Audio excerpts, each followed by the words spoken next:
देखिए, ईरान और इजराइल का जो वॉर है उसकी वजह से जो कच्चा क्रूड ऑयल के दाम जो बढ़ रहे हैं, अब लग रहा है कि भारत में पेट्रोल डीजल के लिए जो लाइनें पेट्रोल पंप पे लगी हुई है वो मिल नहीं रहा है, सिलेंडर नहीं मिल रहे हैं।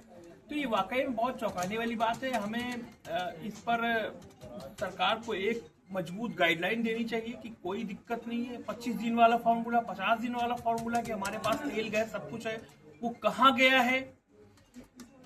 रशिया से तेल इतने सालों से खरीद रहे थे हम, अब अडानी जी खरीद रहे थे, अंबानी जी खरीद रहे थे, तो वो तेल कहाँ गया?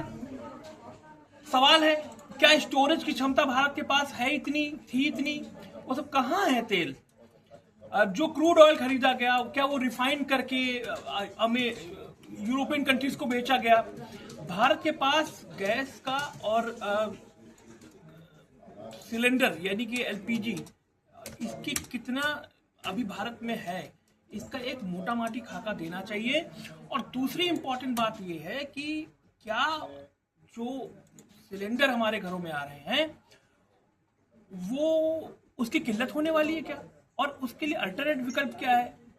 क्या पुराने जमाने की तरह लकड़ी पर आना पड़ेगा, या केरोसिन से खाना बनाना पड़ेगा, या फिर नया फॉर्मूला इंडक्शन वाला होगा? ये बहुत अहम वाजिब सवाल है। निश्चित तौर पर इस पर ध्यान देना होगा, नहीं तो जिस तरीके से अफवाह फैली हुई है, शहर शहर सिलेंडर के लिए मारा मारी है, उसको कम करने के लिए। तो आपकी तैयारी क्या है? आप क्या करेंगे? लकड़ी लाएंगे या केरोसिन खरीदेंगे? क्या करेंगे आप? केरोसिन भी तो तेल ही है, तो मतलब सबसे इम्पोर्टेंट है कि हम तो इंडक्शन ही लाएंगे। ज्ञान, आप क्या करेंगे?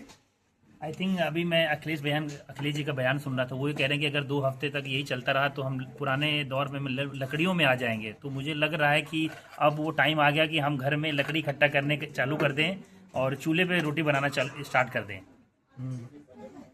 अंकित, आप क्या कहेंगे जिस तरीके से सिलेंडर के दाम बढ़ गए हैं? मेरा तो मानना ये है कि जिस हिसाब से दाम बढ़ रहे हैं, एक टाइम अभी ही सारे सिलेंडर और वगैरह वगैरह जो पेट्रोलियम की जितने भी आप देखेंगे वहाँ पे गाड़ियाँ इकट्ठी हो गई हैं, भीड़ें लग रही हैं। तो नहीं, तो बैकअप प्लान क्या है? मान लीजिए अगर बहुत महंगा हो गया, मिला ही नहीं, तो फिर क्या करेंगे? कुछ तो बैकअप प्लान बनाएंगे ना।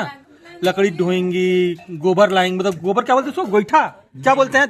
आशीष सर, हाँ वही जो भी बोलता, हमारे यहाँ गोईठा बोलते हैं। कंडे वैसे बोलते हैं। अपने शहर से दूर दूसरे शहर में नौकरी करने आए हैं तो उपला ऑप्शन तो नहीं है। नहीं मिलता है, अगर आप सर्च करेंगे ना, जो ऑनलाइन प्लेटफॉर्म से अवेलेबल होते हैं। लेकिन ऑफिस में काम करने के साथ साथ उस पे खाना बनाना भी बड़ा मुश्किल है। तो हाँ, ये तो है। माइक्रोवेव अवन या फिर अपना इंडक्शन एक दूसरा ऑप्शन है जिसको हम चूज कर सकते हैं।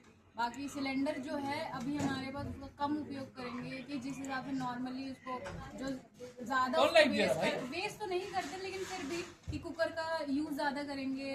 कढ़ाई में खाना पकाने से बेटर होगा कि जल्दी से कुकर में उसको यूज कर लें, बना ले जल्दी से। लेकिन फिर तो बिजली की खपत होगी, बिजली भी मतलब लगेगा। अब कहते हैं ना कि चाहे इस हाथ में वो बात कर ले, चाहे इस हाथ में खर्च तो दोनों तरफ से करना है। चाहे सिलेंडर पे पैसे खर्च करें, ज्यादा पैसे लगा के सिलेंडर लेके आए, या तो फिर बिजली का बिल देकर अपना कहीं ना कहीं से तो पेट भरना पड़ेगा। अब इंसान भूखा तो मरेगा नहीं। तिवारी जी क्या कहेंगे? कल सुनने में आया था बाहर गए थे और आपको खाना महंगा मिला क्योंकि सिलेंडर महंगा हो गया था। 60 रुपए की थाली 80 रुपए की हो गई भाई, सिलेंडर की वजह से। सिलेंडर की वजह से सिलेंडर के 60 रुपए दाम बढ़े तो उन्होंने हर थाली 20 रुपए बढ़ा दी।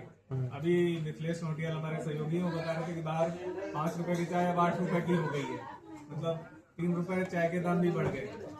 तो ये अगर हालात रहे, अगर जंग चलती रही तो ये 8 रुपए के मिल रहे हैं, 16 रुपए के भी मिलेंगे भाई कुछ दिन में।